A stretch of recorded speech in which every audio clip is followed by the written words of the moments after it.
ตอนนี้กำลังเป็นที่พูดถึงในสื่อโซเชียลเลยนะคะเมื่อมีหนังซีรีส์เกาหลีมาแรงตอนนี้ที่สื่อเกาหลีออกมาวิพากษ์วิจารณ์ค่ะว่าหลังจากที่มีการออกฉายเพียงแค่4 ตอนเท่านั้นก็มีนักวิจารณ์แล้วก็ผู้ชมมากมายต่างออกมาพูดว่าผิดหวังอย่างมากกับการกำกับภาคแรกของซีรีส์ที่มีชื่อว่า Queen Wu ค่ะเขาบอกว่าจริงๆซีรีส์เนี้ยเป็นเรื่องราวในปี 179 กษัตริย์องค์ที่ 9 แห่งโคกุริยอนามว่าโกนัมมูได้ขึ้นครองบัลลังก์เป็นกษัตริย์ที่เป็นยอดฝีมือในการออกศึกและไม่ว่าออกทัพครั้งใดก็จะคว้าชัยชนะมาได้ทุกครั้งแต่ว่าสุดท้ายแล้วก็ต้องจบชีวิตจากการวางยาพิษของคนใกล้ตัวซึ่งปัญหาก็คือการแข่งแย่งชิงอำนาจนั่นเองทำให้มเหสีอูฮีที่กำลังตกที่นั่งลำบากพยายามจะทำให้ตัวเองอยู่รอดเพราะฉะนั้นตระกูลอยู่รอดคือการหาคนขึ้นบัลลังก์ซึ่งตอนนั้นก็จะต้องกลับขึ้นเป็นมเหสีอีกครั้งโดยมีเวลาที่จะพลิกชะตาชีวิตตัวเองเพียงแค่24 ชั่วโมงเท่านั้นโดยว่ากันว่าซีรีส์เกาหลีเรื่องนี้มีการลงทุนตีเป็นเงินไทยกว่า700 ล้านบาทเลยทีเดียวค่ะโดยคนเกาหลีนะคะต่างออกมาวิพากษ์วิจารณ์ว่าฉากในหนังเรื่องนี้ดูแล้วแบบฉันไม่เข้าใจเลยทั้งที่ Queen Wu เป็นซีรีส์เกาหลีแนวประวัติศาสตร์เรื่องแรกของ TV Inc แต่หลังจากที่ลงจอกลับไม่เป็นไปตามที่คาดหวังเอาไว้เลยทั้งที่มีนักแสดงระดับซูเปอร์สตาร์มากมายแต่ว่าตั้งแต่เปิดฉายรอบปฐมทัศน์ซีรีส์เรื่องนี้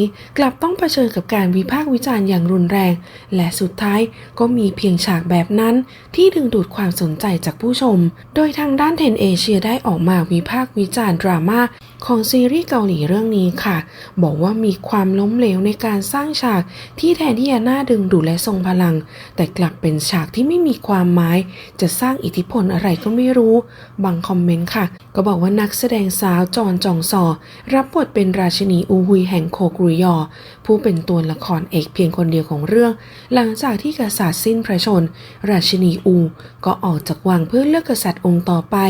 และแต่งตั้งให้เขาขึ้นครองบัลลังก์ซึ่งเธอก็ได้รับตำแหน่งราชินีตามที่เธอต้องการเธอเป็นผู้หญิงที่เข้มแข็งและก็มั่นใจในตัวเองแต่ที่แท้จริงแล้วหากราชินีวูเน้นที่ประเด็นแบบนี้ซีรีส์เกาหลีแนวประวัติศาสตร์ที่เน้นผู้หญิงเป็นศูนย์กลางก็น่าจะเป็นผลงานที่แปลกใหม่ได้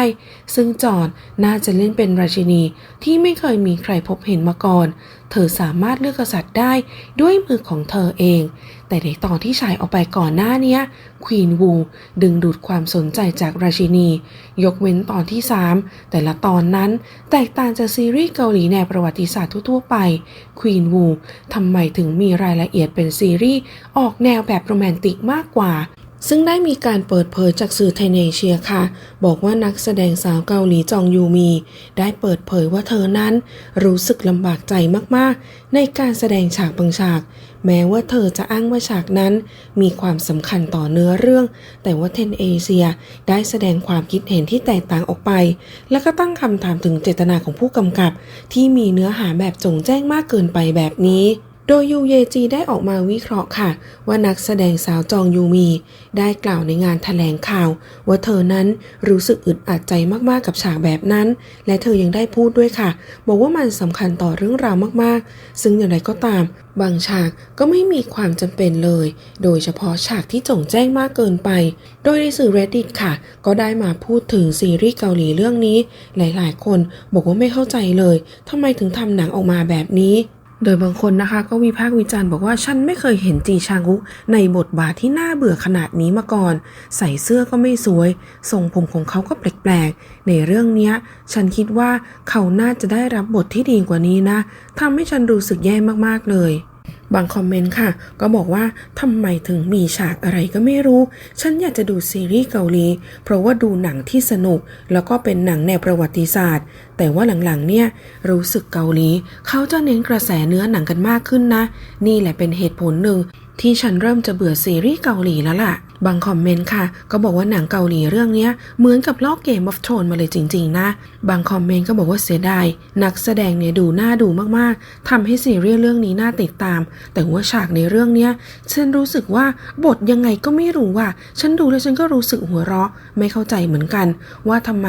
ฉากที่จงแจ้งแบบนั้นพอฉันเห็นบ่อยๆแล้วฉันรู้สึกหงุดหงิดก็ไม่รู้อีกคอมเมนต์นึงค่ะบอกว่าจริงๆเนี่ยตัวละครคิดมาดีแล้วหรือเปล่าความสัมพันธ์ระหว่างตัวละครควรจะดีขึ้นนะแต่ว่าซีรีส์เกาหลีเรื่องเนี้ยเหมือนกับวางโครงเรื่องไม่ค่อยดีเลยต้องการจะสื่ออะไรกันแน่ควรจะมีประวัติศาสตร์เป็นพื้นฐานแต่พวกเขาเหมือนกับพลาดจุดสำคัญแทนที่จะนำเสนอในสิ่งที่ดีกว่า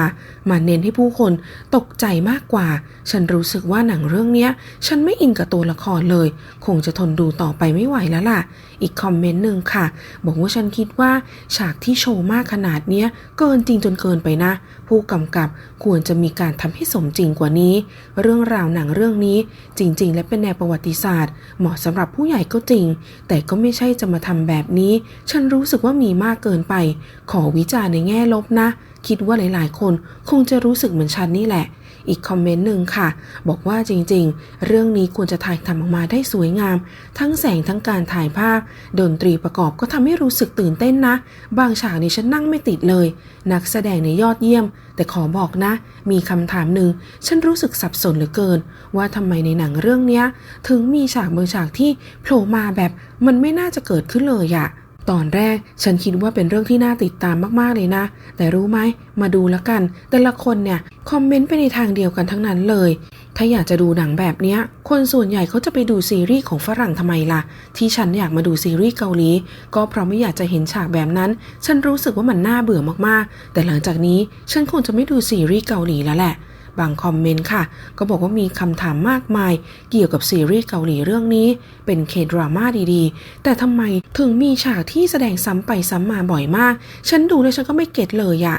คือขอบอกนะว่าคนสปอยเยอะมากๆเลยแต่เป็นในแง่ที่ไม่ค่อยน่าสนใจมากนะทำไมเขาถึงเพิ่มฉากที่มันไม่น่าสนใจเข้าไปด้วยฉันอยากจะรู้จริงๆทั้งที่เป็นหนังประวัติศาสตร์แต่ทำให้เรื่องนี้ดูไม่มีเสน่ห์เลยบางคอมเมนต์ก็บอกว่าจริงๆเนี่ยฉันชอบซีรีส์เกาหลีนะเป็นละครย้อนยุคโดยเฉพาะพวกหนังประวัติศาสตร์ฉันชอบมากๆเลยฉันเคยดูตั้งแต่2 ปีที่แล้วตอนแรกฉันคิดว่าเรื่องนี้จะยอดเยี่ยมแต่ว่าที่ไหนได้ฉันรู้สึกว่าเป็นการปลอบใจมากกว่าใครก็ได้ช่วยลดฉากที่ไม่เหมาะสมในเรื่องควีนวูนิทีเถอะจริงๆฉันชอบเนื้อเรื่องนะแต่ฉันรู้สึกตกใจนิดหน่อย